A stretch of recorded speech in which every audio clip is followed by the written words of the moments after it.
I'd like to call to order the January 10, 2023 advertised and published Board of Commissioner meeting. Please rise for the pledge of allegiance.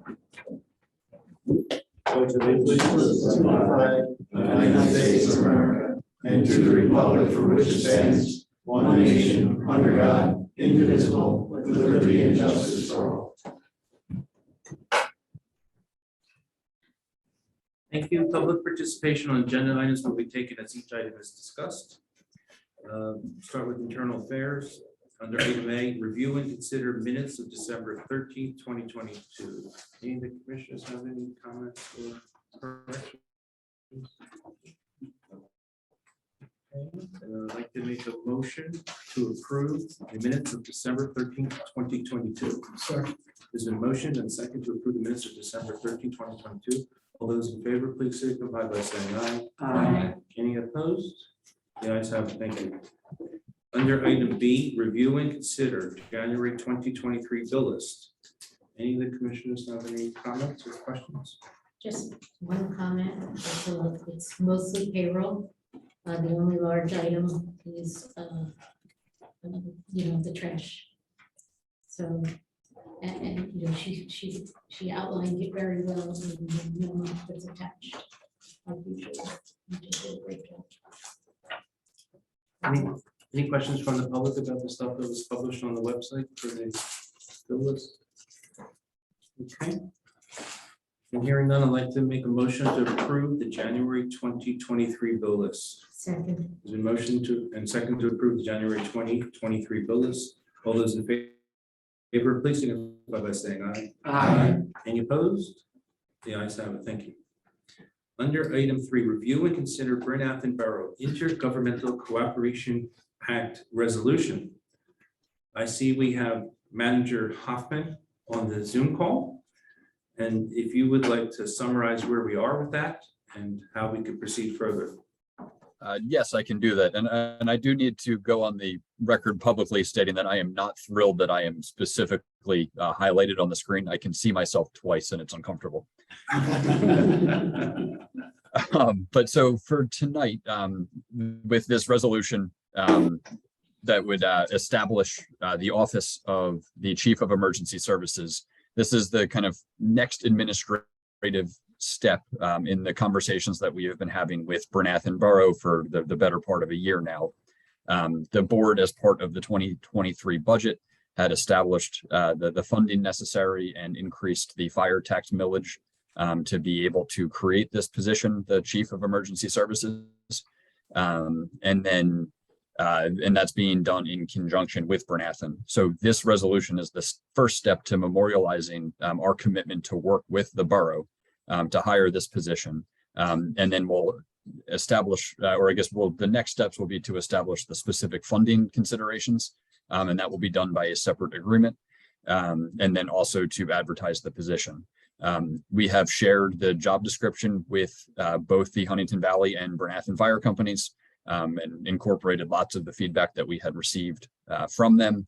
And then the final thing that I will point out was that Bryn Athyn Borough Council unanimously approved this same resolution for them at their meeting last night. So we would recommend that the board proceed with this resolution this evening, and then that will allow us to proceed to the next steps. Thank you for that nice summary. Any questions from the board? Any questions from the public? Okay, hearing none, I'd like to make a motion to approve resolution number 23-01 as described. Second.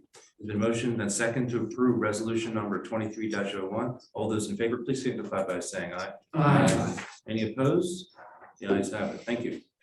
Under item D, review and consider LMT School District DCED grant application resolution. I don't know if Manager Hoffman or Assistant Manager Lee wants to tackle that, of how we're going to assist the school district in this project. So I'm happy. I'm happy to keep doing it. So this is just a follow up on what we had announced at the meeting in December, that we were working with the district staff and consultants to help potentially assist with the grant application to offset some of the costs associated with a major storm pipe improvement that is now required as part of the high school construction process. So they submitted a DCED small water and sewer grant in the middle of December. And then this is just a final step, a resolution from the board that authorizes the application and then would designate EJ and me to sign any of the grant documents that would be necessary if the grant is successful.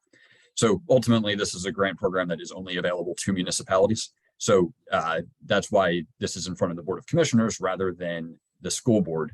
If we find out that there's positive traction towards the grant being awarded, then other steps that we would need to do with the board and with the school district would be to establish the funding agreement and whatever kind of administratively would be necessary so that prior to the township signing any grant agreement which obligates us to the project, we have figured out how any reimbursements and anything else would need to work with the district and have all of that in place. And then we would be able to sign off. So this step tonight is just that resolution to acknowledge that it's about a $200,000 grant ask, plus designating EJ and me to sign any of the necessary documents if the grant application is successful. So Manager Hoffman, for those additional steps, would those all be through MOUs between us and the school district or certain resolutions? What would they be? So I guess I defer to the solicitor for what they would specifically need to be, probably a little bit more weight than an MOU and just an agreement that would designate what each party would do, such as the school district paying the township before we would have to make any payments on the grant's behalf, anything of that nature. Yeah, I mean, I agree with Chris. We'd have to have some kind of a reimbursement agreement. The other thing the township has to do, because of the stormwater facilities that are going to be put right away, PennDOT's going to make the township responsible for it. So there's an indemnity agreement, which we did with Westrum. We're going to have to do with the school district also, so that any major repairs is going to be the school district's responsibility, even though we're going to be basically the permittee, I guess, Tim, right? On these. That would be correct, John. We'd be the permittee. So there's a couple different agreements here that we're going to have to do, assuming that this gets approved. So if they're lucky enough to get to that stage, then we would just take care of all the system. Yes. Right, and probably at this, the indemnity agreement is going to be required regardless, because this is the way that they fix the stormwater issue. So that will require the HOP and will require us to be the applicant.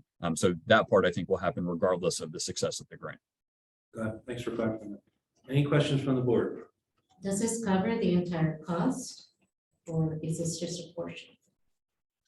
So I guess we don't want to go too far speaking on behalf of the school district that is ultimately responsible for this project. But anticipating this question, I did over the last week or so had requested from the district the budget for this specific project. So they provided us with that. They provided us with the utility plan that became the basis of the cost estimate that they put together. So this grant plus whatever the required match is would be what their engineers are estimating to be the total cost for this storm pipe project. If they miscalculated or if they overestimated, whatever it might be, we are relying solely on the district as this is their project. Right. Well, do we know what the match is? I believe let me bring up the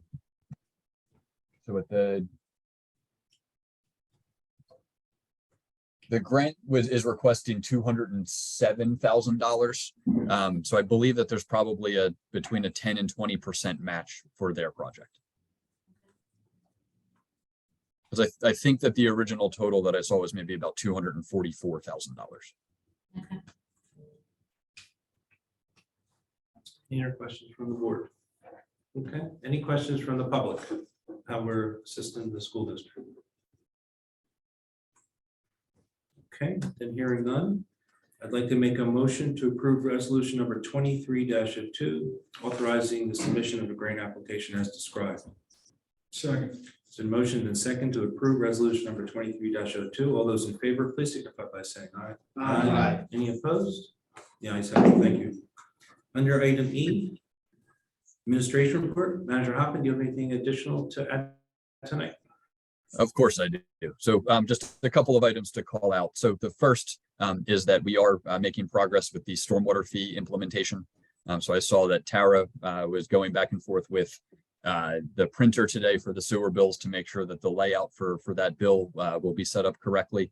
And then we are working on the public information side of it. So I'll be drafting what will eventually go on to the website, as well as what will be included in our winter newsletter. We'll have the deadline for me submitting that stuff to our staff sometime next week. So all of that is proceeding as we've designed. The next item that I want to call out is that Westrum, their facility, they're working towards getting their certificate of occupancy. There's obviously still steps from both a building and a site work perspective. So Bob Shadig and his team are working on the building side of it. Tim Woodrow and I met with Westrum and Berks Ridge on site yesterday to just go over what items would be necessary to be installed prior to occupancy. And then some things that just based off of the time of year and are given our comfort level because we are holding escrow for specific items that will be things that we would have them finish once the weather permits. The next item is that we are also processing the BET investments, both conditional use and preliminary plans. So there was a staff meeting that we had on Friday to start going through those so that our consultants can begin working on their review letters. I participated in a meeting today with Tim Woodrow that was talking through some of the start of their stormwater design, and then some follow-up that we'll be doing with the site meeting next week. But the one that I specifically wanted to call out to the board is that the board's February meeting, because this is also a conditional use application, the board has the obligation to schedule that hearing within 60 days of the receipt of the application. So that will put us into the February 14th meeting to schedule that hearing. So that will proceed for review by the Planning Commission later this month, which Commissioner KURITZ will update during her liaison report. But the things that we've been working on as a staff are to get ready for that hearing. And then any of the next phases, including a decision on the conditional use, as well as any presentation and eventual consideration of the preliminary plan would follow after that February 14th date. And then the last item from a subdivision land development perspective I wanted to call out is that we do have a sketch plan submission for a property at 1241 Welsh Road. They are proposing a number of twin, like side-by-side houses that from initial look seems like it is well in excess of what the zoning would permit there. But obviously we will do the reviews. The Solicitor Rice is going to follow up with their attorney just to talk through what and if they would like to have as a public review process of that sketch, so that if they do wish to have a public review, then we would have that likely follow the BET plans as part of this upcoming Planning Commission meeting. So we will provide notice for that if the applicant indicates that they would like to have a public review meeting. So those are the specific items I wanted to call out, and unless there's any other questions, that's what I have. Any questions for the manager? The public? Assistant Manager Lee. The only item I wanted to highlight that's outside of the operations of the township is that we are applying for another Montland 2040 grant. Our traffic engineer is helping us with that. It will be for another sidewalk. This is the same grant that paid for our Welsh Road sidewalk. This is for Byberry Road to connect the missing walkways to connect to Philmont Trail from Byberry. We have meetings scheduled with the county the 23rd of January to discuss that. And then a resolution will be before you at the February meeting to apply for that grant. And that is it for me. Where exactly the library is?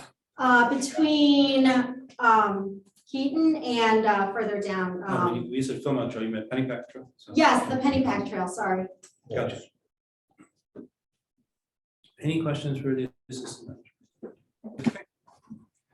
Under item F, tax collector's report, unfortunately, our elected tax collector could not be on the call with us today. Any commissioners have any questions on the tax collector's report? And if not, I would like to request that the tax collector's report be accepted as submitted. And then lastly, under item G, liaison report, I continue to attend the school Board of Directors meeting bi-monthly by Zoom. Nothing special to report for those. And that completes internal affairs. The chair now recognizes Commissioner Kurtz, Chair of the Community Development Committee. Thank you, Chairman, Dr. SIRKEN. First item on my agenda is review and consider the Moreland Township School District Development Agreement Modification Request. Chris, do you want to start off and say anything first? But I do see that James Lynch had just walked into the room. Sure. So I'll do just a real quick intro, and then Jamie, if you don't mind heading up to the podium, so that at least from my vantage point, I know you're in the room. But just this is all coming out of a conversation that we started with the school district, several months ago through Jamie, and potentially looking at ways to either help collaborate or help if there's a delay that is helpful in implementing certain improvements to Red Lion Road. So we wanted to introduce those with the Board of Commissioners tonight, and that is what Jamie is here to do. Thank you, Manager Hoffman. Great, thank you very much. Happy New Year. It's the first time I'm in person with you. We went through the whole land development process for the high school virtually, so it's good to be with you. I think on behalf of the school district, the stated goal here is to take a look at the work that has to happen along Red Lion as we continue towards occupying the new high school. And as I'm sure aware, we have 2 intersection improvements to make as a part of our project, and we're still in the process of getting the PennDOT approval for those intersections. We know that it's coming. We're still intent upon doing those intersection improvements. The question is just about when. There's a lot happening on Red Line. There's work happening down on Philmont as well. You have a grant funded project that's happening down there. We're just trying to figure out a way to work together to make the most cost-effective moves possible, so that we're also not tying up and adding to the congestion on Red Lion with a project at one end, a project at Valley Center Park, and a project at the other end. So I had approached Chris and now you to suggest, hey, is there a way that we can do this cost effectively? The district would like to pursue a grant for its intersections, and that process, as you know, takes time. We'd like to bid the work out, but we can't bid the work until we get the grant. You know how that works. And if we can cooperate with the township so that perhaps we did all of the work under one construction contract, under one supervisor contract that we're all watching, that might lead to some efficiency.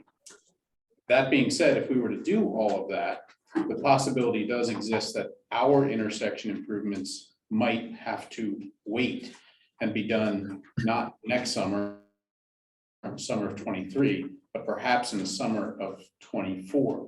We had always envisioned that those intersection improvements want to be the last thing that we do, because we have contractors coming in and out of the site.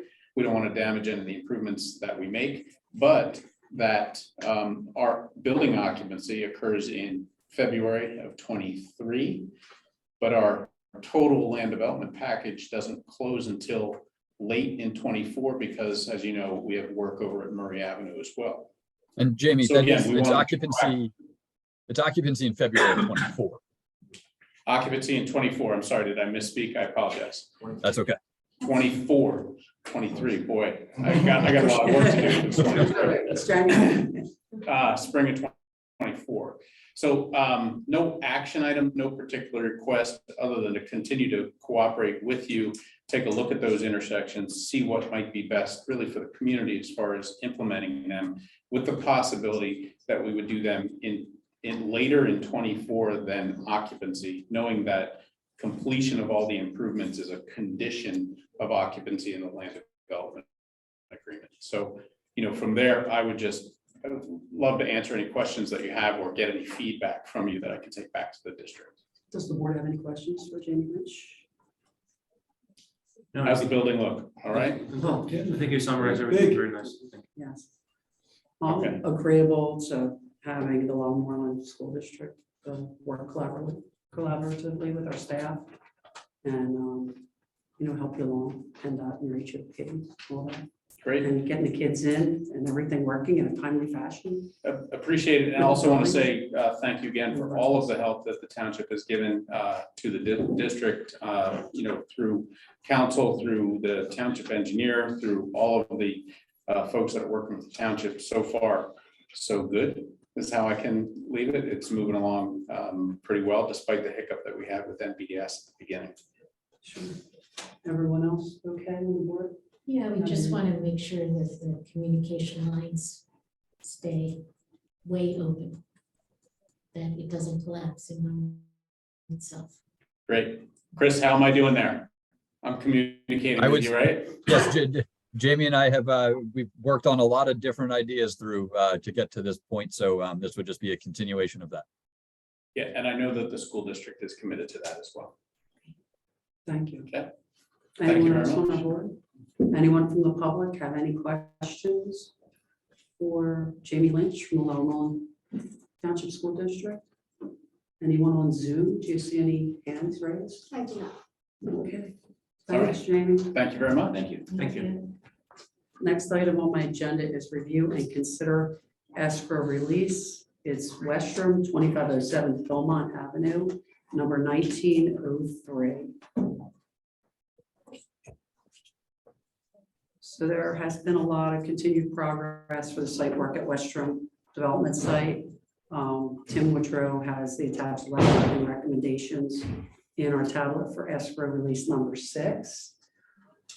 I'll tell you, they did a lot of work in there. Yes, the vast majority of this escrow release really deals with the final paving, signage, striping of the parking lots. A couple of the miscellaneous things in there, but over $120,000 of the 145 they're asking for is with the completion of the parking lots.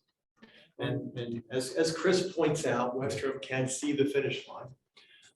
In talking to Bob Shally and talking to Steve Pilch and Chris and I, they've got a fair amount of work to do to get to the finish line, but it is at least in sight at this point. They feel they have a plan in place to reach, their goal of getting occupancy later next month, and we'll see if they can make it. And they're putting in a lot of signage and. Exactly. some Yeah, what erosion really controls and remains, stuff. as Chris points out, there's a lot of landscaping still left to go in. Probably not the most appropriate time to plant. I was talking to Ruth just as the meeting was started. There's not a lot of frost in the ground, so if they can get some plant material, and especially trees and those types of plant material, they did commit to try and get as much of that in as possible. They still owe us our walking trail along Philmont Avenue, benches and our lighting and those types of things. It's probably most appropriate to do that in the spring rather than trying to make a mess on Philmont Avenue with the freeze thaw and rain and mud and all those kinds of things. So I would suspect we'd see that in the spring. But we still hold $437,000 in that escrow account for some contingency, and a lot of that is the landscaping work to be done. Yes, this escrow release 6 is for $145,357.69. Can you give us an update? I know you gave it to us privately on when the fence is going in. Yeah, according to Westrum, and Chris and I met there yesterday, the white vinyl fence that is a component of the approved plan is supposed to be in later this week or early next week. Great. So what do you think the time frame is then for completion around about, if you had to guess? Yeah, certainly, well, I guess they're looking for some ability to occupy parts of the building, relatively soon. But final cleanup, final release of stuff is probably early summer. Okay, thank you. Does the board have any questions for Tim Woodrow or Manager Hoffman regarding this item? Does the public have any questions? I need to come up. Yeah, please state your name and address. You don't know me. We do, but It's for Zoom. For Zoom, for the people on Zoom. Tim, I know it sounds like a broken record here, but can you tell me what type of trees they're going to plant on the back hill of that? Good question. Species, I can, if I had the plan in front of me, Chuck, the plan is not in front of me, but there is a mixture of deciduous and evergreen plants that go up on the top, kind of behind the fence between the back wall and the railroad. No, in front of the fence, not behind the fence. Correct. Right, they're supposed to install a 6-foot fence along the entire back of the building, Correct. correct? Is that going to turn where they made that berm, where it's just I guess it's a Genghis grass or something growing there Yeah. now. Are they gonna turn that fence? Chuck, you Because- know what, I can get you a copy of a plan, and that would be, I don't have that plan with me tonight, so the specific plan material, I don't recall. But it is specified on the documents, it's, it's a part of the approved agreements, and, I'll give you a call in the morning and go over that with you for sure. Okay, because they do need to do something because the noise is getting out of control. I mean, we hear it sounds like they were racing up and down Philmont Avenue Saturday night. I mean, and it just echoes through that parking lot and it just comes right up into the driveways of our backyards.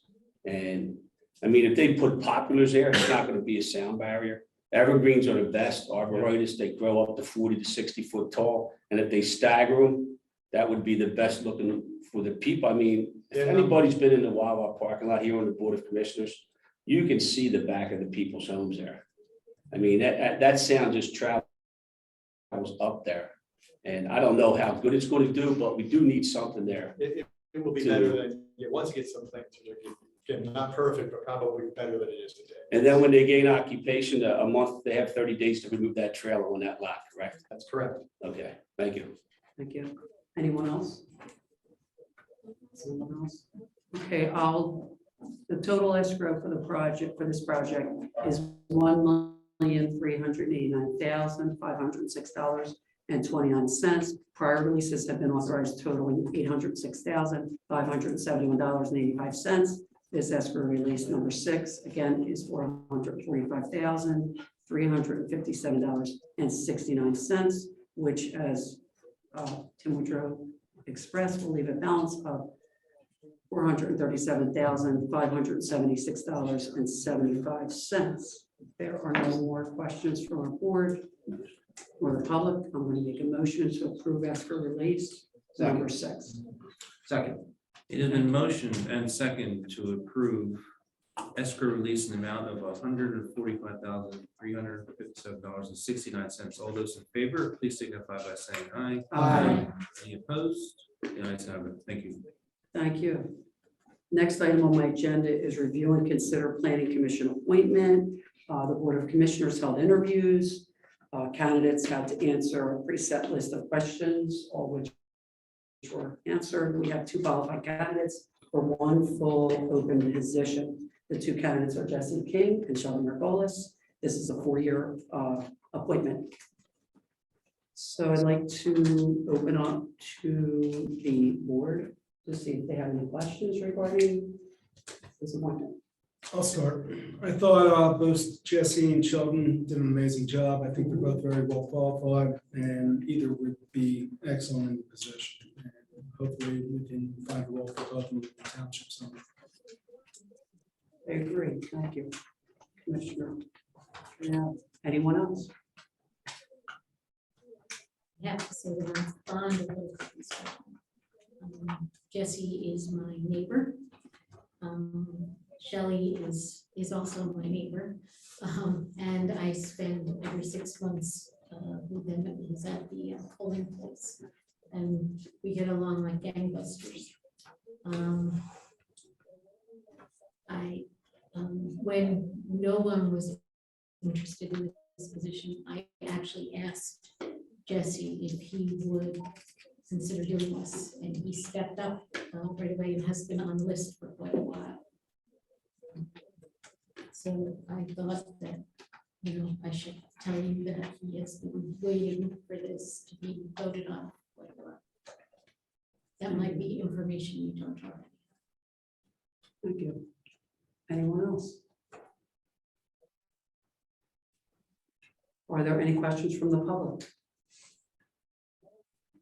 Zoom? No. Okay. Would anyone like to make a motion for either one of these candidates? So I'll make the motion for Jesse King. Seconded. It's been motioned and second to appoint Jesse King to the Lower Moreland Township Planning Commission. All those in favor, please signify by saying aye. Aye. Any opposed? Nay. Nay. Nay. no. It sounds pretty obvious. Could ask for a roll call vote, please. Edith? Sure. So Commissioner Hausen, Aye. Commissioner Pace, Nay. Commissioner Odner, Aye. we got Commissioner Canali, Nay. Commissioner SIRKEN, Nay. Commissioner KURITZ. Nay. So that would be 4 nay and 2 in support. So the motion does not pass. Thank you for doing that. Roll call. Back to you, Commissioner. Okay.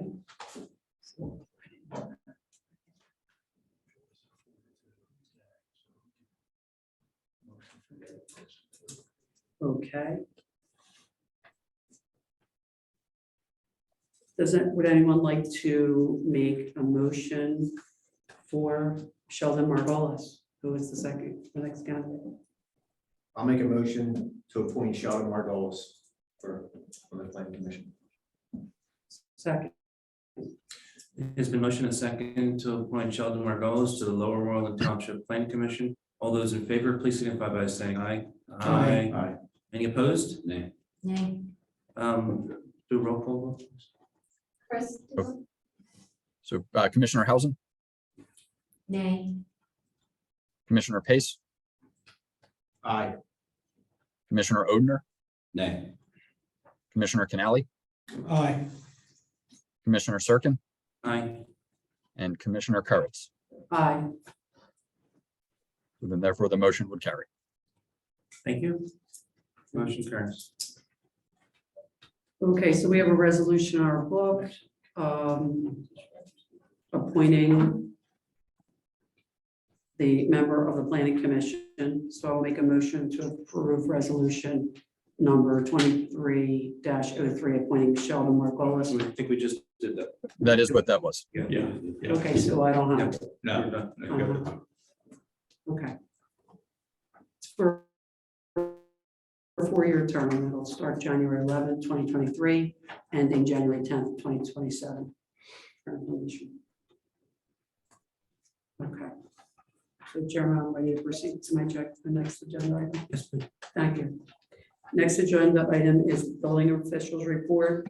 We had 28 total permits that were issued for the month of December. We've seen a significant drop of 3 commercial renovations, 25 residential renovations. Year to date, 813 permits were issued. Last year to date, 1,000 permits were issued, and 28 certificate of occupancy were issued. Inspections by type, we had 68 all total, 55 residential, 13 commercial. And under Bob's complaint violation, his notice is issued in days. He states days to comply if he finds something, and the action, he advises us what action is stated and the ward number. So we have about 46 listed for December. As I always say, every single month, it's much more than the 46. There's a lot of phone calls that come in and a lot of site visits. So we thank them. Under use and occupancy certificates, we had 1 business UNO and 7 construction UNOs. Does anyone have any questions from our board for Rob Shattuck or anything that is on his list? No, but thank you for doing this. No one else wants to. It's a tough job. Mhm. Anyone from the public? Have any questions for Bob Shattuck, Bob Shawley, anything going on in the room that they have a concern? No, no, that's If there's none, I will accept all the reports as submitted, and thank you again. Under my liaison report, my positions are the Planning Commission, Community Events, Lower Moreland School District DEI Committee. The Planning Commission, as stated by Manager Hoffman, we will have a Planning Commission meeting this month on Thursday, January 26th at 7 p.m. at the Township Building. So the current agenda item is the conditional use and preliminary land development application as for BET, Philmont Flats, 3001, 3042, and 3051 Philmont Avenue. Under community events, our first event of the year will be coming up this next week. It's our Martin Luther King Day of Service project with Steve Werner in the Public Works Department, our director Pam Dahl at the Huntington Valley Library, and our Lower Moreland High School principal Mr. Bill Miles. So we have two exciting projects planned again for this year. One is at Valley Center Park. We're once again going to chip a portion with wood chips of the trail at the park. And the other project is the Huntington Valley Library. We're working with Pam, and there's some public areas that need some sprucing up. So it'll be the bottom entrance of the main library. So we're all excited to see that look a lot better and have the kids fulfill some community service. At the same time, for those students that do not want to paint or do not want to chip, Pam has another small list of projects that inside, like washing windows and sills, organizing some books and some magazines. So once again, I want to thank all of them for their cooperation, and it's always a pleasure to work collaboratively. Commissioner, what's the time frame for that? The time frame is 10 to noon or until we're finished. Thank you. Believe it or not, the kids do a great job. So any high school students or adults wanting to volunteer, the high school has a website on their Google Forms, and adults can sign up by contacting myself, Pam Dole at the library, or even Mr. Miles if it's a student in school. We're always looking for adult and more student helpers. Next is Penn State Extension. We're still working through trying to get, have some educational workshops arranged. And the spring egg hunt has been discussed and coordinated with Vanessa and Beth at the library and HVAA, and it will be taking place once again at Lower Moreland Park in April. And the bunny will be in attendance. So that's on Commissioner Canale's report. So I'll leave it up to him to elaborate on more details. And again, adult and student helpers are needed. So you can contact myself, Commissioner Canale, or the Huntington Valley Library staff. Who's gonna be the money? I don't know. That's, No, Commissioner that's always a Kurtz. surprise every year. Nominate Commissioner Kurtz. You gonna be the bunny? He'll be helping. Whatever the kids need. Yeah, that's right, that's right. And this is also, we're already starting to have our wheels turn and talk about Earth Day, which falls on Saturday, April 22nd. So we'll just start discussions this month about our spring Earth Day event after our Martin Luther King Day event is taken care of. And for this event, it's customary for us to have a spring tree planting, run several park cleanups, and chip a playground or two in coordination with the school district students, as well as an Earth Day event for our residents. Last year, it was a very big success. And I touched base with Director Steve Werner, and he said that we should be receiving notice soon about ordering our trees for our spring tree planting. So that's all for community events. Does anyone have any questions? Are we considering giving out bare root trees again? We'll discuss that right when I have a meeting, which will be after Monday. Okay, And hope I don't paint on me still. yeah. So the next item is my school district DEI, and the district did not have a meeting in December. I attended the November meeting via Zoom. The next meeting is in person at Murray Avenue School. It's Monday, January 30th, and it's 6 to 8 p.m. So I will keep all you informed. And it's a really nice group. And if you don't have any questions, you'll get an email from me soon about that. That concludes my agenda. Thank you, Commissioner Kurtz. The chair now recognizes Commissioner Odner, Chair of the Ordinance Committee. Thank you, Dr. SIRKEN. First is item M, review and consider ward redistricting ordinance. The redistricting ordinance has been advertised as required by law. The board is now able to vote on the ordinance, so choose. If there are any questions from the board or the public, I believe that Solicitor Rice is able to hopefully address those questions. Yeah, let me just give a little bit of background, how we arrived at where we're at. First of all, we're operating under what's called the Municipal Reapportionment Act. And that deals with local governments such as boroughs, first-class townships, some home rule municipalities, not the state, not the feds, but local governments that elect the representatives by ward. So those classes of townships and boroughs and some cities and some home rule, not second-class townships, which are most of the municipal entities in the state. There's about 400 or 500 of second-class townships. They're the rural townships, some around here are second, like Doylestown Township's a second-class township, Plumstead Township is, and so on. So they elect everybody at large. They don't have wards. So this act only applies to first class and municipalities that have wards. And what is required under that state act is that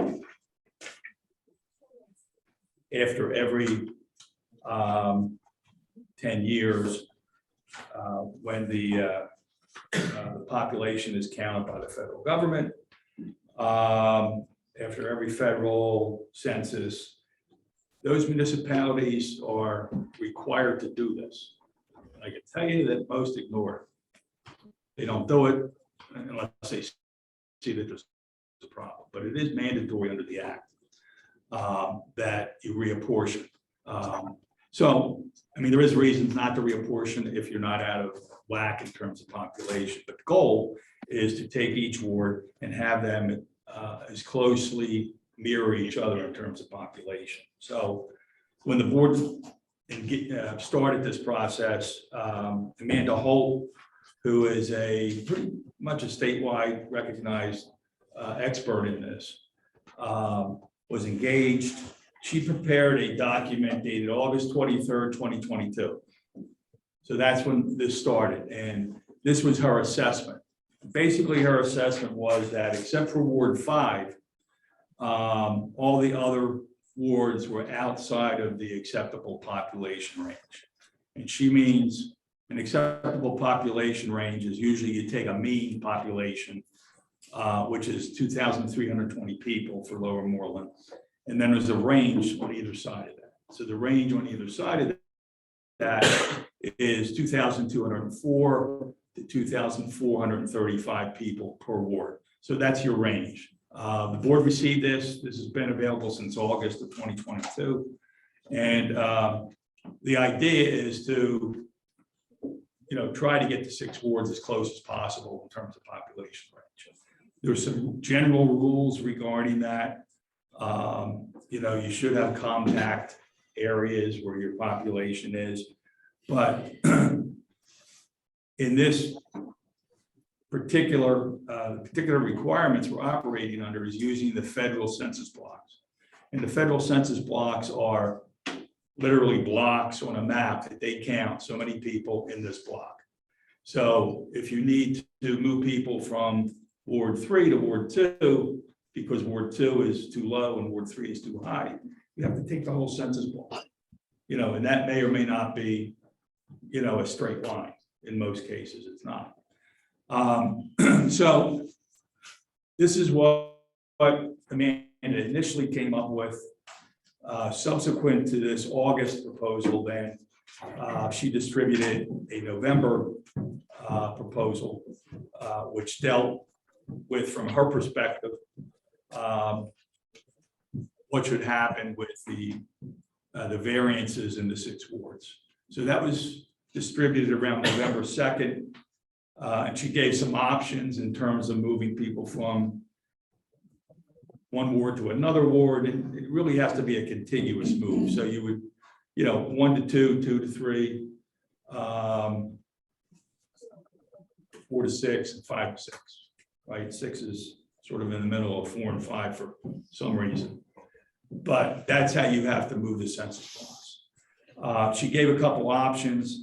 And ultimately, the option that the board discussed last month and authorized for advertisement, she calls option D, which I'll give you an example of the numbers here, just so it's clear.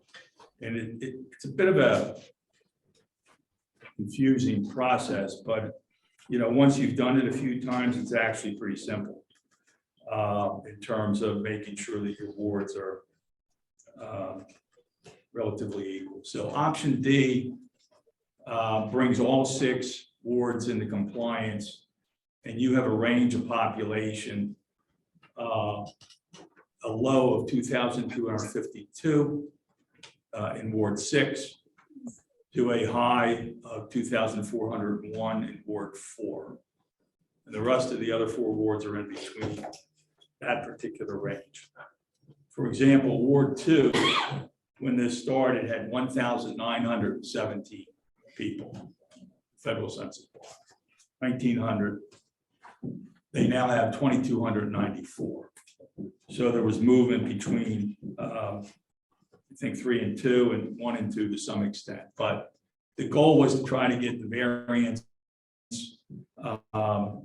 between all 6 wards close to the mean. And I think she's done that. This ordinance has been advertised, so this is a public hearing. The process, if the board adopts this ordinance tonight, is that it needs to be then lodged with the County Board of Elections. County Board of Elections will review the ordinance and the map proposal. And I'm mindful that there's a little bit of a time crunch because there's a primary in May. So the Board of Elections would have to approve this, and then would have to put this in front of a county court judge for an approval. So that is what is before this board for approval for this to move on. Right. Does the board have any questions about any of the numbers or?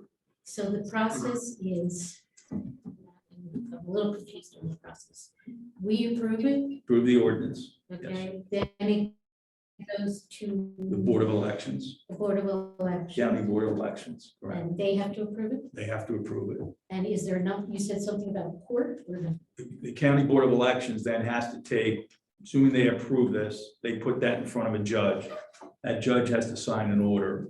And typically, if the Board of Elections approves it, the county court judge is going to approve it. I mean, the rules are, basically you want to have the numbers line up so that you don't have a big disparity from ward to ward, which is what Amanda found you at Right. in the August report. There's a couple odd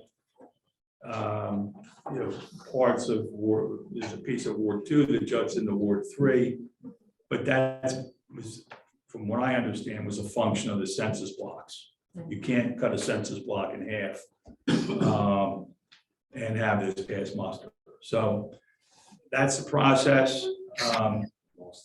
Who then notifies the people who are switching wards?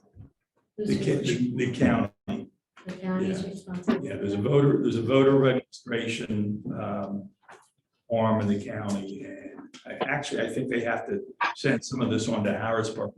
But the county's responsible. Once this board approves the ordinance, it's in the hands of the Board of Elections and the state to some extent. Now, in about, I don't know how many weeks, but not many weeks, the petitions are going to go out, Nominating. the nominating petitions. Right. Do we know, can we get this done before? I don't know. It's up to the county. And if we can't, what do we do? Because you don't want, you have to know what your population is Sure. in order to get your nominating petitions. If the county cannot do what they need to do, because there's a time crunch, I recognize that. Then it will not happen for the May primary. Okay, It will not happen. So, and I think when we started this, we recognized that. I did provide this ordinance and the maps to the County Board of Election and their solicitor and the county solicitor a month ago, oh, okay. when the board authorized this. A heads up, because there was some confusion at the county level, what we were doing. Right. Because quite frankly, a lot of the municipalities don't do this. They ignore it. I've done it twice in Delaware County. Second time I'm doing it now for Radnor Township, and they're about 3 weeks ahead of Lower Moreland. So theirs has been submitted to they adopted it this month. Okay. It's been submitted to the county, And I'm not sure they're gonna get it. Yeah. I mean, I've been told that. Yeah. So, but it's a requirement that the board decided to do. I don't think it's ever been done before in Lower Moreland. And if it doesn't happen this year, it can be done, for the next election. Will we have to resubmit or will we?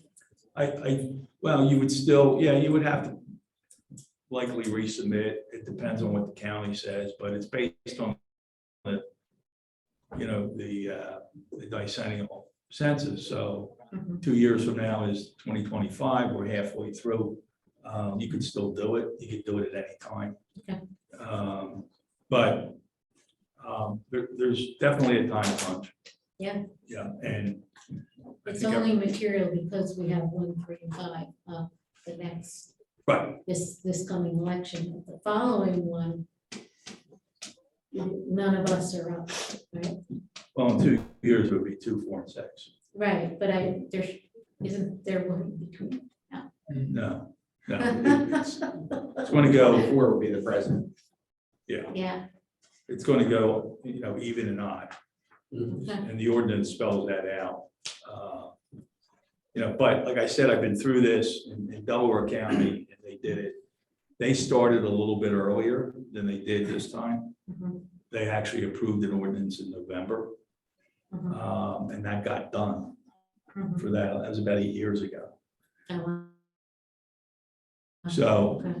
Delaware County has a fairly comprehensive list of, like, a roadmap on this, Mhm. regulations, which I sent to Montgomery County Oh, wow. to help them Okay. out. So we'll see what happens with that. But, the first step is to do the ordinance, and then if it doesn't happen, it probably would be something that would make some sense, in 2 years. So you would be looking at 2025 municipal election, just awards. But we'll be in compliance and done our due diligence. I mean, that's all we can do, right? Yep. Board of any other questions? Any other questions from the board? Any questions from the public? Please step up to the podium. Yep. Who are you? My turn again. John, name and address you want, Joe? 2472 Dale Road, Chuck Dave, 30-year residence. John Rice, the census numbers were taken in 2020. So if we don't pass this ordinance tonight and it's reintroduced in 2025, she'll still take the census numbers from 2020, correct? Yeah. So, but in the meantime, we've had 2 developments built in Ward 3, and in Ward 5. Mhm. So none of the numbers changed. She just made the numbers even to recognize the census. Yeah, Okay, you have to base, whenever you do this. you got to base it on the that. 20. That's Even correct. though, developments have been improved after 2020, and we know there's other ones in the. Well, you have Philmont Avenue. Yeah. You have the project on the golf course Right. and the BET project on. And So why are we doing it now? Why don't we wait? Because probably 2 years from now, the population is going to change in each ward. And if this doesn't happen this time, then that's a conversation for. So, but we 2025. would be closer to the 2030 census where it would be an accurate count. To where when they do redistrict in 2030, it's accurate. This isn't, she's going off of 2020, where we've had several homes built, individual single homes and individual developments built. So she's taking the numbers from 2020. If we wait until 2030, I would believe that most of the buildings that are going up in this township will be completed, any of the large projects. So why, and Ruth made a good point, our election's right around the corner for 1, 3, 5 for commissioners. It doesn't affect the school board whatsoever. This census affect the commissioners, okay? So why are we rushing into it? She shifted 881 people Mhm. from her census, okay? If you look at the 3 construction sites that are going along the Philmont Avenue corridor, would that warrant a 7th ward? I don't know what the standard would be for that, Chuck. I mean, The do it- population is the standard for the wards that we have now, right? Right. Okay, so when we're adding people and she's shifting 881 people, to different wards. But when you have this much of a population increase within 2 years, wouldn't that warrant the census to take a look at to adding a 7th ward? Well, you would have to go, if you're not gonna do a reapportionment under the 2020 census. you'd have We to would wait to You have to 2030. wait to 2030, but that's a decision that the board, if this doesn't happen because of the timing reasons, and I think we all recognize, and that's a decision they'll have to make in 2024 to start the process earlier, Right. but they're still gonna go back to 2020. Well, in 2024. And that's an argument you can stand up there and make in 2024 if the Again. board decides to do that at that time. But, you know, the way this came about was, I guess, early 2021, 2022, it came to the township's attention that this is a requirement. So the board decided, you know, to go through the process. I gave information to the board with the process. It's pretty much what I said tonight, because I had done it already in another, you know, in another county. And they decided to proceed knowing that, you know, we have a time crunch. And it's a real time crunch. John, a question for you. You said if we submit this now, goes up to the county, we don't get it done by the primary, we would have to resubmit, they would not take in apply to the general election in November. No, you wouldn't, no, You would just It skip has- this year altogether. correct. You would skip 2023 now and go into effect for 2024. Well, Well, if no, you, you would have to Because resubmit. you'd have to People have to- resubmit. People have to know what they're running for. Right. So you can't have people run for a ward that's shaped like this, and then have somebody run for a different ward in the general election. So you have to do it you have to get the ward set in the. There's another primary. election for commissioners for 2, 4, 6, and 24. So if you wait till 24 to reapply, you're up against the same gun and timing for January again. Right, so that's why I They'll asked have to present with in the January development- and Start in November. all Yeah, along. you have to start it earlier, but I So don't. why couldn't we start it now? If it doesn't get approved for this year, it would be going into effect. No, it doesn't, you gotta resubmit it. Right. I don't understand. It doesn't make any sense. I- You can start in November of 2022 for 23, but you can't start in the calendar year 23 for 24. Well, there's no municipal election in 24, right? 25, 24. 25, when I say municipal election, local municipal elections, you know, townships, boroughs, Right, you know, your 2, 4, and 6 would be up in 2025. right. 1, 3, and 5 was up in the odd number years. So if you want to do this, if this doesn't happen this time around, you'd have to start in 2024 earlier Right. for 2025. For 21, okay. Yeah. And you're still But- using the numbers that we have in front of us today. Or you could change the configuration of some of the wards, but you're still dealing with the census blocks from 2020. So Census is done every 10 years, okay? Right. So she took these numbers from 2020, and she made all the wards even. Did she redistrict all the wards? The person that did she make the adjustments in the wards? the adjustments were made on the boundaries. So anybody that needed to, for example, was it Ward 2 that had 1,900 people? If you look at Ward 2, mine, there's a pizza cut to the left-hand side. They took out Ann Street, Dual Street. I lost that, but then I gained Shoemaker, Valley, and High, Right, a different side. Right. So they took from the left and added to the right. To They rebalance. took part of 2, And gave it it says to a 1. 1% They difference. took part of 3 and gave it to 2. And they took part of 4 and They gave it to this. 6, which no one understands that, why 5 wasn't involved. Why didn't 4 go to 5? But Because- it's because of the maps. I seen it, Yeah, okay? the I numbers. figured, Yeah. But my question is, this is from a 2020 census. We have all this development along Philmont Avenue. Why don't we wait and get it done right? Because we're going to be addressing this in 10 years from now. maybe. Oh, our population is going to change, John, drastically. Almost in 2 years along the Philmont Avenue corridor, you're looking at 900 more people. That's the low. Right. Okay, so, and then she shifted 881. So therefore, there could be, and we, like Commissioner Pay said, why don't we look at it now? And maybe there is room for Commissioner, 7th Ward in Lower Moreland Township because of the growth of the population. Yeah, but this is not. I understand that. I didn't say add 7th Ward. No, I didn't know the population. Like you said, why are we doing this now? Why don't we wait? Well, when's the last time we did this? We have never been, Never been done. as far as we can tell. Right. I mean, And Lower off- Moreland's been around since the 40s. Yeah.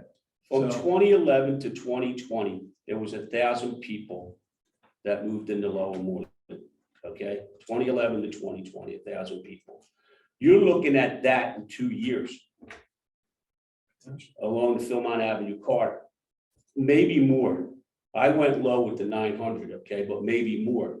So why are we, I'm not saying we're rushing into this, but why don't we wait and look at the entire numbers of the township after all this construction is done? We could do another study, okay, of the total population in this township, and then redistrict and maybe add the 7th ward to the township. And I think that would make better sense for this township.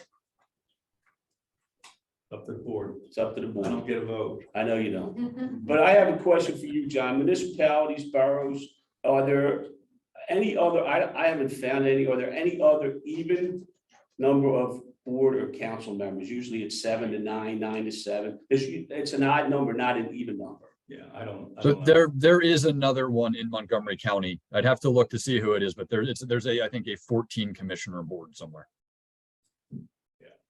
Okay. It might be Abington, I'm not sure.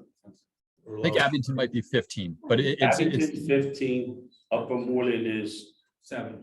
7, right? I mean, they're all, the ones that I looked up in our general area are all odd numbers, not an even number. That's just for tie-breaking purposes. Right. You know, Right. and that's why I said with all the construction going along the Philmont Avenue corridor and looking at that many people coming into this township, I don't see a rush to have this ordinance go into effect when we can look at it properly and do it probably the most sensible way and, you know, revisit this at another time. That's what, that's what I'm asking the board to consider. Thank you. Which would be 2030. Thank you. Which would be 2030, yes.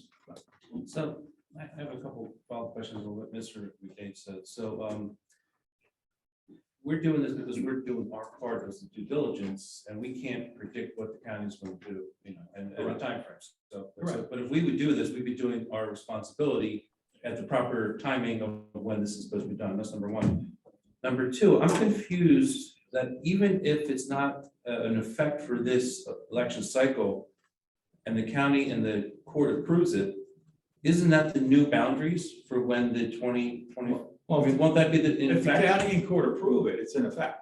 So that will be in place for the next commission. We don't have to resubmit or do anything That would be in place for the primary.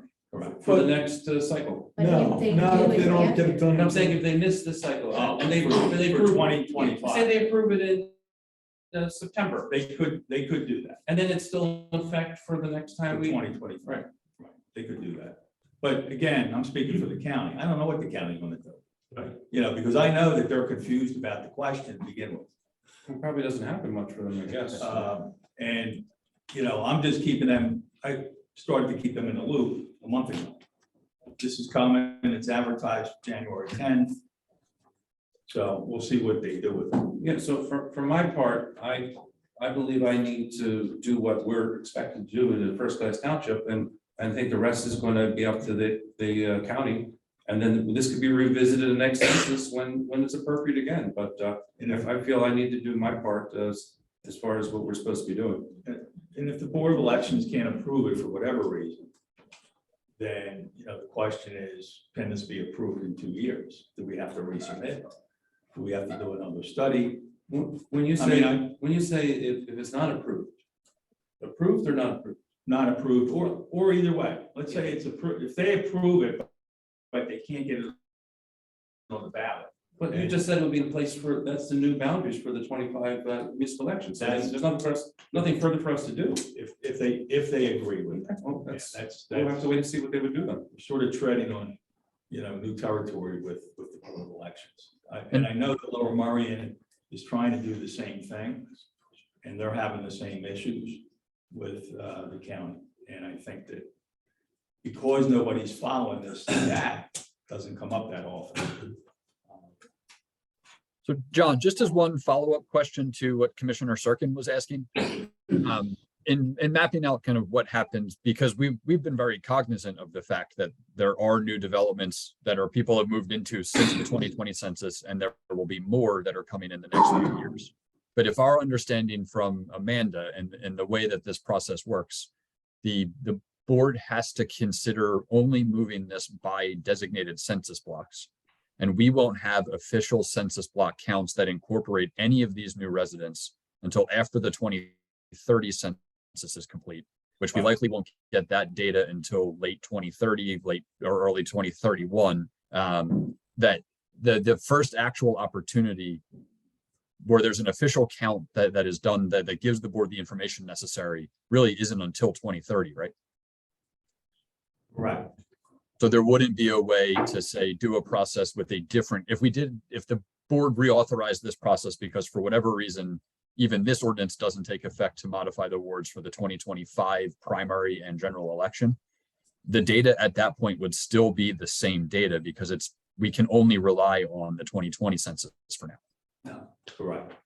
Yeah, the act talks about the latest bicentennial census, it doesn't say you can't do it within 2 years of it, or 3 years, or 4 years, or 5 years, but it's the latest. So, in 2025, if there's that much change in the population and the board doesn't want to proceed with it at that point, and the county may say the same thing, wait till 2025. It gets kicked down the road to after 2030. Right. And just for everybody's just kind of reminder, there's going to be local elections in 2027 and 2029 that will all of those will have to consider census numbers that do not yet reflect the population that we're currently talking about. Right. Still based on the existing numbers, which are at a lot.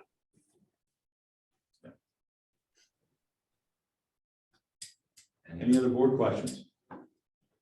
For me? John, you gave the county board what the census gave you, correct? Yes. Okay, the 2020 census numbers. Yeah, they have that. They have that, right? Yeah. Yeah, they have that, and I think Amanda had circulated, because the census blocks that is confusing, the way they what they count. I'll give you an example. We're doing this in Radnor Township. Villanova is in Radnor Township. So they gave us a census block on Villanova campus where of a bunch of people, 2 or 3. We know nobody lives there, but they counted 200 or 300 people. Yeah. So, you had that's sort of an anomaly when you have universities and students, some are registered, some are not to vote, but they're just counting heads and buildings. And I think they're making some, projections, but we know that there's census blocks that's a much larger community that really aren't that many people there. But that's what we use. That's all we're working off of, census blocks. Anything else from the public? I'll make a motion to adopt ordinance number 770 as described. It's been motion to adopt ordinance number 770 as described. All those in favor, please signify by saying aye. Aye. Nay. So, one nay? On there. Okay. I'll let your points up. Thank you. Common sense, Joe.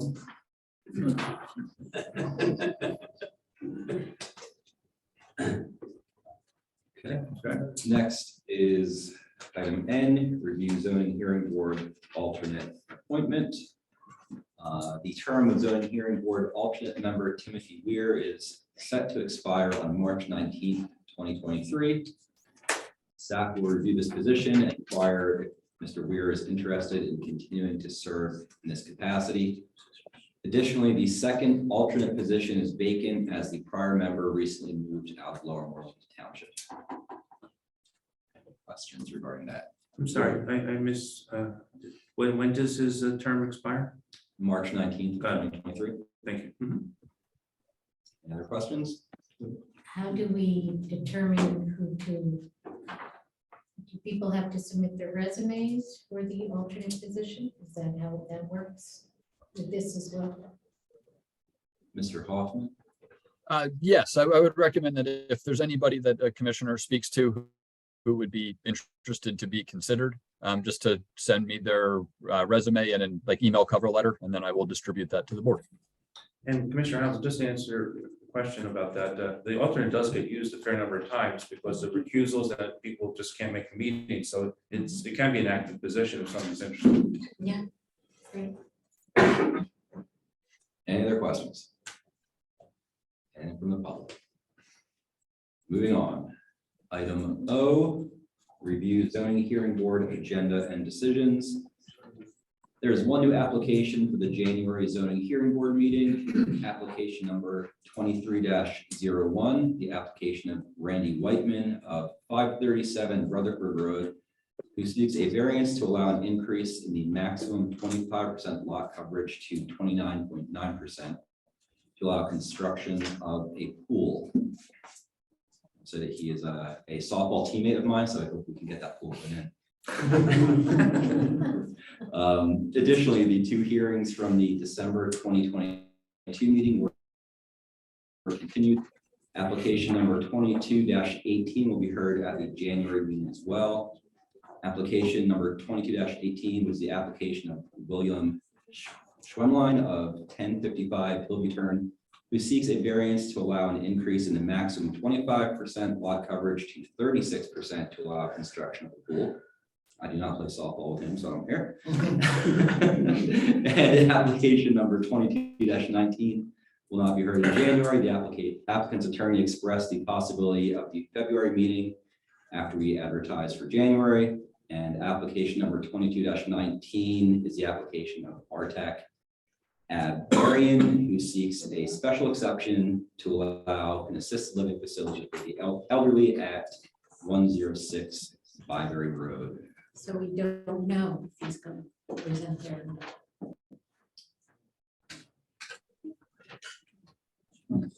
Any questions? Anything else from the board? Any questions from the public? All right. Moving on, item P is my liaison report. My liaison position is the Pennypack Ecological Restoration Trust, and there's nothing new to report. Thank you, Commissioner. The chair number 10 is Commissioner Canali, Chair of the Public Safety Committee. Thank you, Dr. SIRKEN. The first thing on my agenda tonight is the civil service regulations. Chief Scarrato presented a series of recommendation updates to the township civil service regs, which were approved by the Civil Service Commission at their recent meeting. Based on the board's direction last month, Solicitor Rice has prepared the attached resolution for the board's consideration to adopt these rules. Is there any question from the board members? No, unless you saw fit to have the chief summarize anything if necessary. Or... If I'd like to, you can. Yeah, as we reviewed last month, there were just a series of changes to the civil service rules related to hiring process, promotions, veterans preference. All these different recommendations were discussed with the Civil Service Commission, honestly, over the last 3 years. Those recommendations were presented to the commission. They had a solicitor at the meeting to advise them on the different recommendations. Solicitor Rice also went through the different recommendations, and all those were presented in detail to the board members, so you were all aware of any of the suggestions that were adopted by the Civil Service Commission, and that's what you're voting on. So if there's any specific questions, I'd be happy to answer. Thanks, Chief. Anything from the board? Anything from the public? All right, I'm going to make a motion to recommend adopting the resolution number 23-04. Second. It is a motion and second to approve resolution number 23-04, adopting the revised civil service regulations as described. All those in favor, please signify by saying aye. Aye. Any opposed? The ayes have it. Thank you. All right, next on my agenda is the HVIA facilities user agreement. The township has a facilities user agreement with HVIA, which defines their use and access to township-owned parks and facilities. Several years ago, Elkins Field was removed from the agreement because they were no longer using this park. With the current Lower Moreland High School construction impacting the district's fields, HVAA has requested the use of Elkins Field for a 9v9 soccer field. This would primarily be used as a backup to the other facilities. Any questions from the board on this? Yep. Anything from the public? No. All right, so I would like to recommend the board approve an addendum to the facilities user agreement to permit the use of Elkins Field through August 31st, 2024, when the school construction project should be completed. Second. It's been motion and second to add Elkins Field to the HVA Facilities Use Agreement until August 31st, 2024, as described. All those in favor, please signify by saying aye. Aye. Aye. Any opposed? The ayes have it. Thank you. The next thing on my agenda is a police personnel matter. The board met in executive session prior to the meeting this evening to review a personnel matter with Chief Scarrato. While most HR matters are handled by the township's appointed officials, the first-class township code gives the authority to remove, suspend, or demote police officers to the board of commissioners. The recommendation is consistent with the township's effort for progressive discipline. I'm making a motion to accept Chief Scarrato's disciplinary recommendation for Officer Vitaly Kovalansky. Second. Motion second. Any questions from the public? No, thank you. I will recuse myself from the vote because I am a member of the Civil Service Commission. In case there's an appeal by the officer, this matter will come before the Civil Service Commission. So all those in favor, please signify by saying aye. Aye. Any opposed? The ayes have it. Thank you. Chief, that brings you up for your report. Okay. Last report for the year from 2022. We had a series of harassment and disturbance calls in December. Couple of note, we had a adult male arrested for terroristic threats and harassment on Sheffield Lane at the end of the month. We also are investigating a gun being brandished during a road rage incident, and that was on Red Line Road at Philmont. That was also at the end of the month. We had some property crimes. It was a pretty light month for thefts from autos. I only have one on my list, so that was an improvement. We also had a burglary on Lincoln Drive. And there's charges of an arson on Franks Road related to an employee lighting a fire outside of the business. Drug and alcohol crimes, 3 drug violations, 1 public intoxication, and 6 DUIs during December.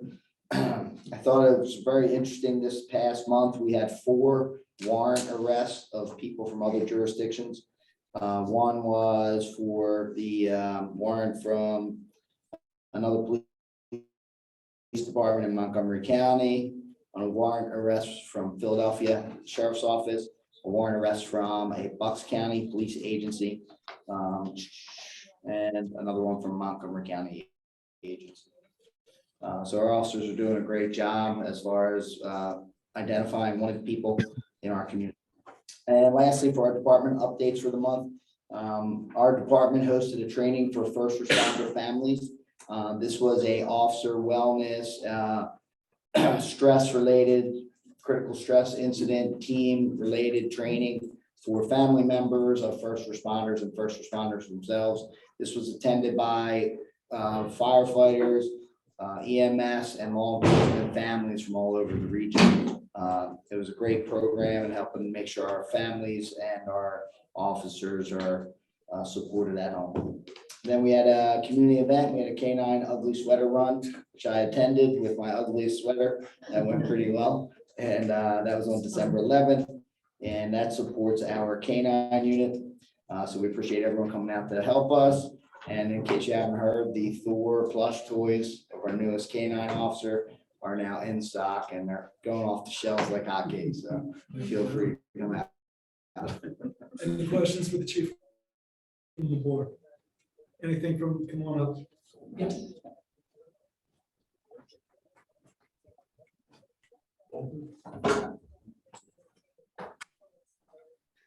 Mark DeGeorge, 2414 Dale Road.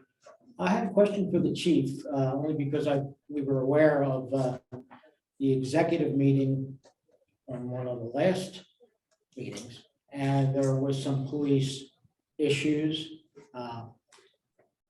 Plain and simply, do we have a manpower issue now in this township in terms of the population of the force? Our police department is at full strength, Okay. as it expanded 4 years ago. We are fully staffed, and so I'm happy to report that I believe that we're really being capable of responding to all the problems and emergencies that we're facing. I think our officers doing a tremendous job. Okay, So I think you should take comfort in that. okay. A direct question. How many are missing from the force right now? Missing as far as, Not reported to work. I don't understand the question, not reporting.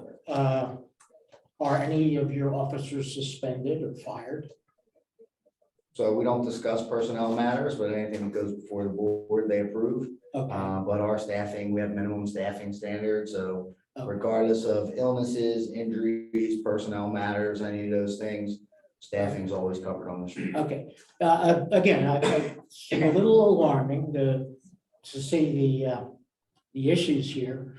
And as a resident, I wonder, are we still protected? Do we still have the manpower to do what we, they're supposed to do? So Sure. I understand. Plenty Thank of you. staffing, thank you. Any other questions for the chief? Thank you, Chief. Fire Marshal Shell.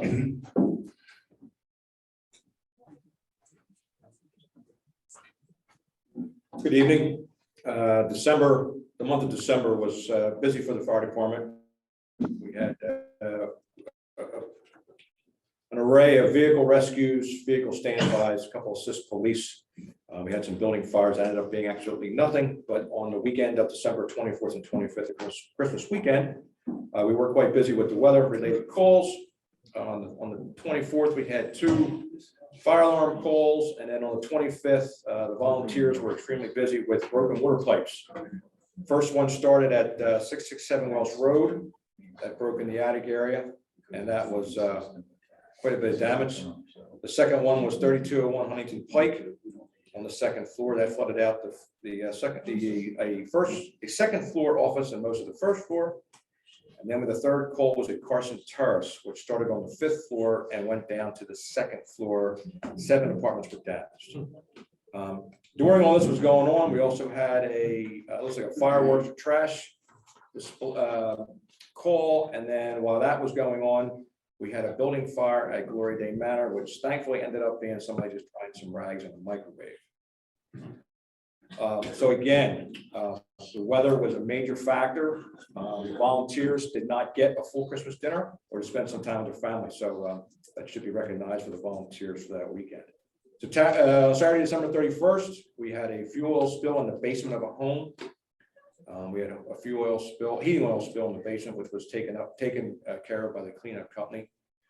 We also participated with the police with the fill fire truck, fill police car, and our Santa run was extremely well received throughout the township, and we met a lot of children and with Santa and the Grinch and Santa's family. On emergency management issues, Rich and we did meet again with Bob Angel, the director for Crescent Fields, property manager for Crescent Fields down the street. And hopefully we'll be getting their action plan soon. We've had very good communication with them, so I hope that continues.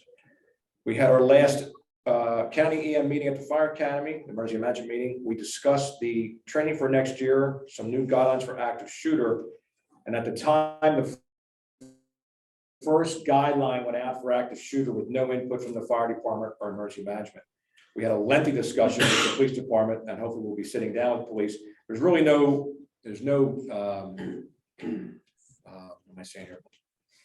blame to be brought by. It's just that we've got to figure out our first action of plan, and the police respond. Where does fire and EMS come into that as well safely? Couple mutual aid calls with the local fire marshal, Springfield, Abington, and Jenkintown. Still doing, Jill and I are still working with UNOs and inspections. The IST team, the Incident Support Team, which has been in service from the county for about 15 years.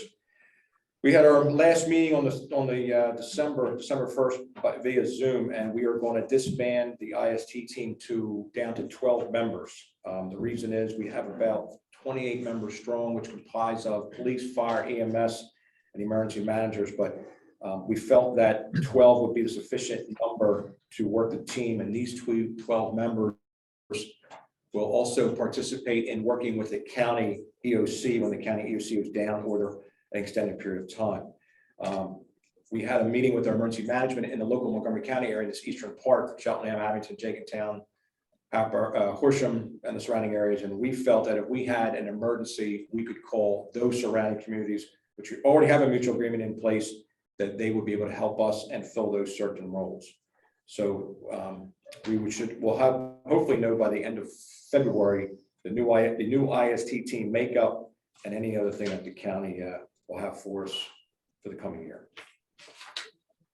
Any questions?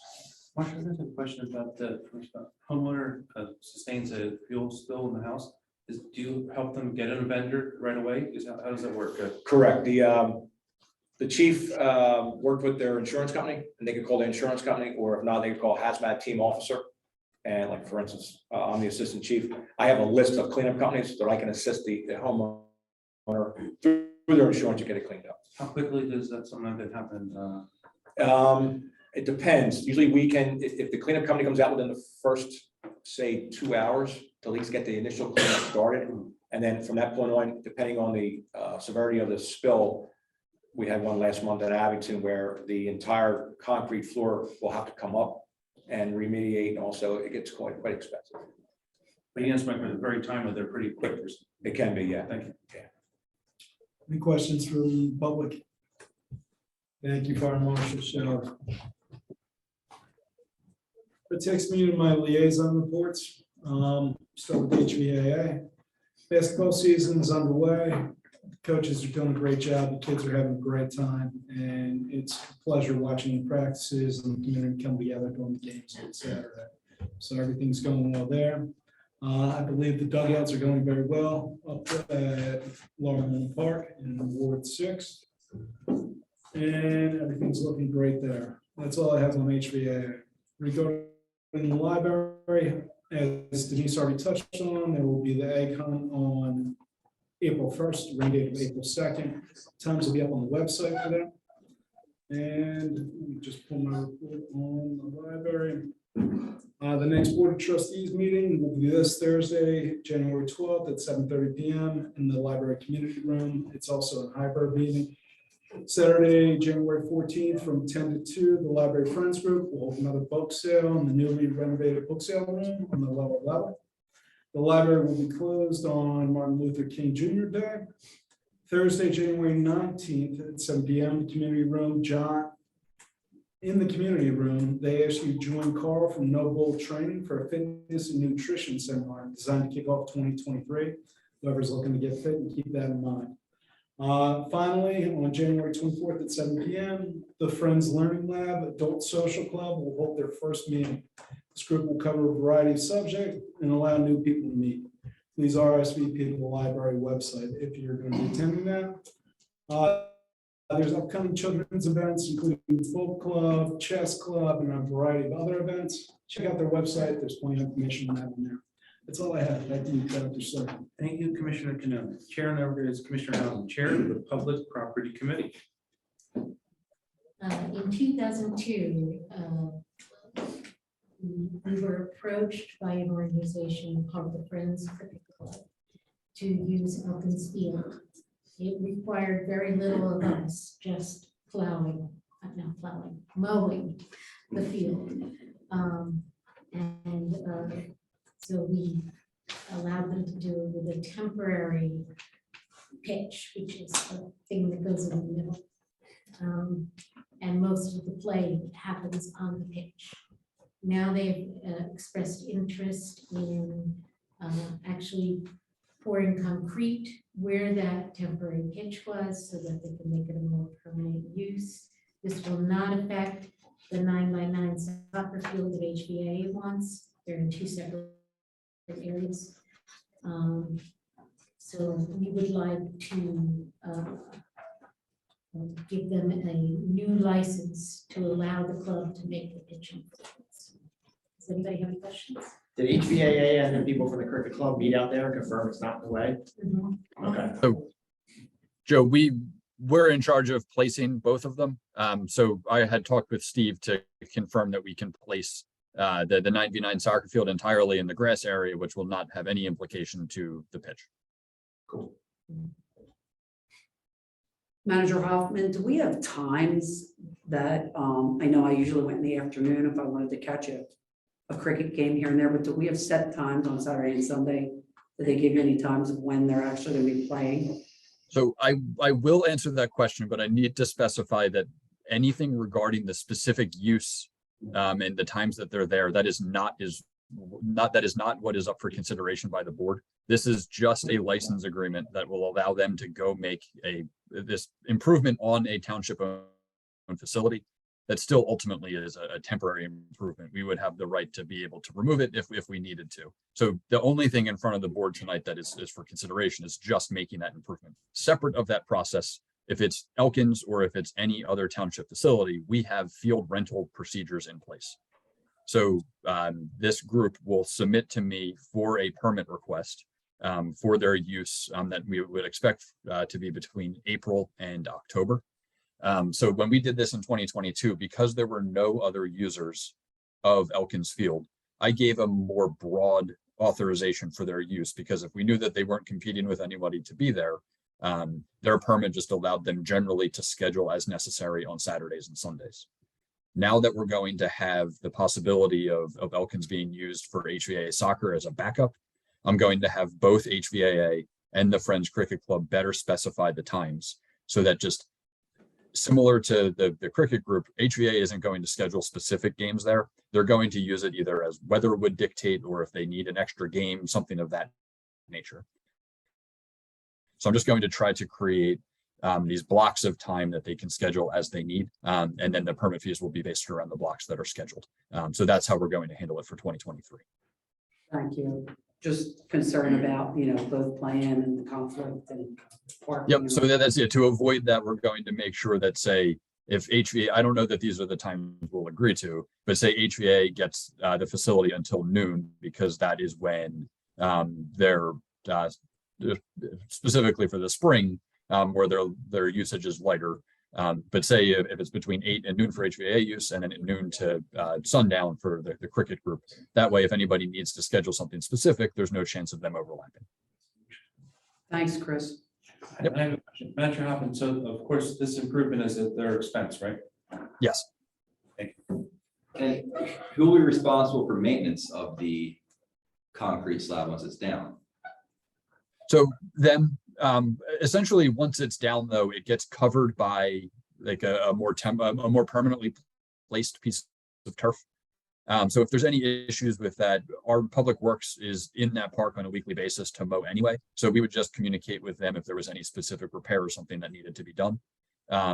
So kind of anything that is their use of that park for cricket purposes, we would just communicate to them to make whatever repairs were necessary and be done with it.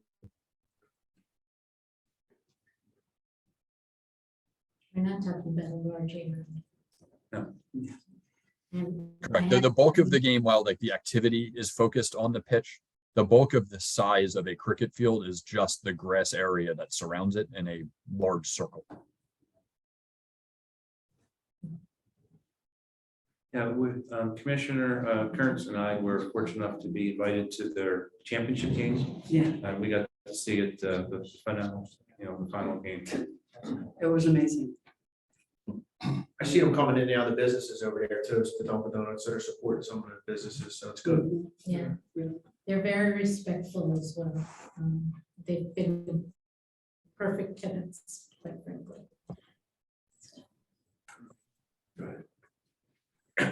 Are there any other questions for the board?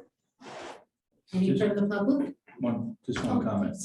Yeah, in the license itself, there's a term, there's a 2.1 and 2.2. 2.2 should be struck from the document because it's just an extraneous renewal provision.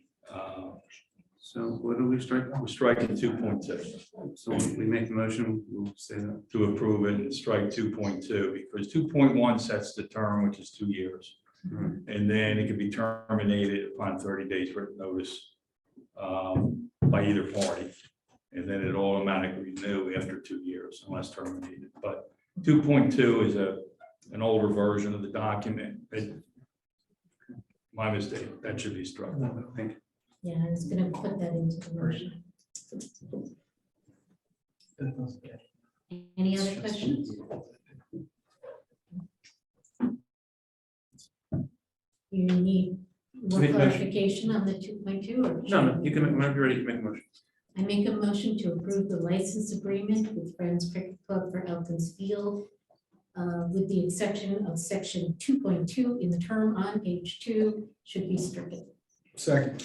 It's been motioned and second to approve the license agreement with the Friends Cricket Club for Elkins Field as described. All those in favor, please signify by saying aye. Aye. Any opposed? The ayes have it. Thank you. On the, what's it called? Liaison. Yeah, on my liaison, the, Steve, Authority. the authority, I'm sorry. I'm sorry, Lower Moreland Township Authority had their meeting last week. And most of the information you will now find on Steve Warner's report. The bottom line is there were no exceedances this quarter.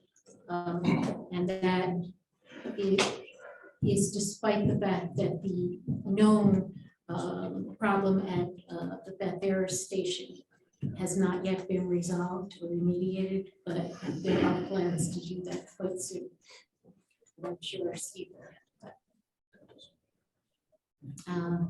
I have nothing else to report. I have a question for you. Yes. And it's either for you or for Manager Hoffman. The agreement with the Southampton, have there been any exceedances there that came up in front of the authority? You know? So no, there have not. So that continues to be an administrative item that we're reviewing. And just given some of the things that we need to do with PWD down at this section of the system, we haven't gone back to that beyond getting an update from Lower South as to what their efforts to try to identify the issue has been.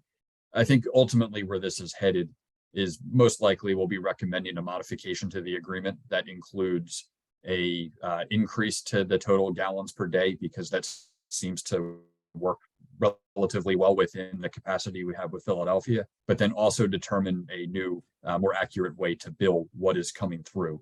And it's figuring out that correct math and working on that with Mike McCree. So it's not a topic we've moved on from, but just in terms of the immediate priorities for things impacting the system, we're focused down in the Beth Ayres area for right now.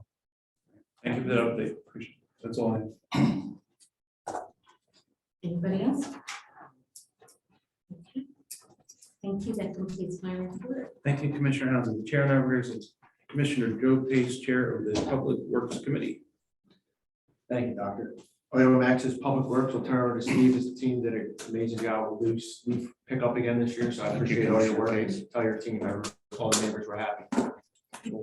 Good stuff. So we picked up about 6,600 yards this year. It's about 200 yards more than last year, so it's about our average. So we've already started to process it, and I think we've already processed about 800 yards, and we've already shipped out about 600 of that. Just a reminder that the end of January is the end of curbside yard waste collection, but everyone is welcome to bring for the months of February, March. You can bring any yard waste to the Public Works yard, just like e-waste. Just give us a call, let us know you're coming. So In the brown bag. in the brown bag or bundle, you can bring bundles of leaves, whatever, branches, whatever you have. We've been dealing with some traffic light issues still, and our contractor that's working on the last Green Light Go project is still working on the upgrades of those. He's mostly waiting for equipment to come in. Aqua is finished their piece of Buck Road right now, and they've actually started a week ahead of schedule on the Robin Lane, Red Wing, Cardinal, Orange Swallow area. So they actually started there yesterday. And we were notified today from Pico that they have another underground project, which happens to be in the same area. So I let Pico know that Aqua's already in there, so we're gonna try to work through that issue too. Everyone always complains about the utility poles after they're switched over, the new poles go in, especially Huntington Pike, Fetters Mill, Walton. We get that a lot. You know, it seems like it takes forever, which it does. It's been 2 years for some of them. So we did reach out to Pico. They're the lead on it, but you know, they're kind of hamstrung by communications companies to move their stuff. Once that stuff's moved, you know, they're supposed to get back to Pico, and then whoever responsibility is to remove those old poles, it is. So I went around the other day and after getting a couple complaints, I can't remember, we have a lot of poles, so I reached out to Pico and she's gonna look into that to find out what's going on. Commissioner Canali mentioned the dugouts. 5 of the 6 are now done. They'll finish the last one this weekend. So that's done, and then I think he's got his roofer coming in next week, get the shingles on. It's got to be warm enough to put shingles down. So that's kind of been the issue with that. But I did tell him, you got to at least tar paper that plywood, get something on it with the weather we've been having. Commissioner Kurtz mentioned, we met with Mr. Miles. We're going to do another Martin Luther King project with kids. It's always nice. But our last meeting, the 13th, I was late to. We had a sewer backup on Huntington Pike, which happened to be ours. So after getting it open, did find that we have a small break in the line there. So it's not a huge deal right now. It's flowing, staying in there. So we'll have to get that relined and repaired. Or piece on County Line Road. I think that bill was in this month's bills. We had a huge 165 feet of it was asbestos pipe with no bottom that we had to replace. It was pretty much an emergency job. And so we had a contractor come in and take care of it. That's about all I guess. No snow. Okay, that's all. Thank you. Thanks, Steve. Item Y, liaison position is the Historical Architectural Review Board. There's no new information to report. And that's it for my items, Doctor. Thank you, Commissioner Pace. That completes our advertised and published agenda items. Is there any public participation for non-agenda items? And we all essentially give a big kudo to the fire department. I cannot believe how often they were called in December. I hear it because I live right here. So you guys did a great job. And I'm sorry that you were so busy. It's terrible. Thank you so much. Kudos. Yes. EJ, looks like Laura Kelly has a question. If you can unmute her. Hi, Laura Calfayan, 3231 Maple Road. I actually have more of a comment than anything else. I've heard over the years multiple times from multiple commissioners that people don't want to volunteer for the commission positions, planning, zoning, etc. And I would love to see Moreland Township utilize social media a bit more to advertise those openings. Or, I mean, I know that in the past I've stumbled upon an opening here and there. This time I didn't even know that these two were open. And I just feel like that is sort of a common theme. I don't know if that's typical among townships, that there's very little communication about what is happening, what might be on the agenda, what might be of interest to the residents.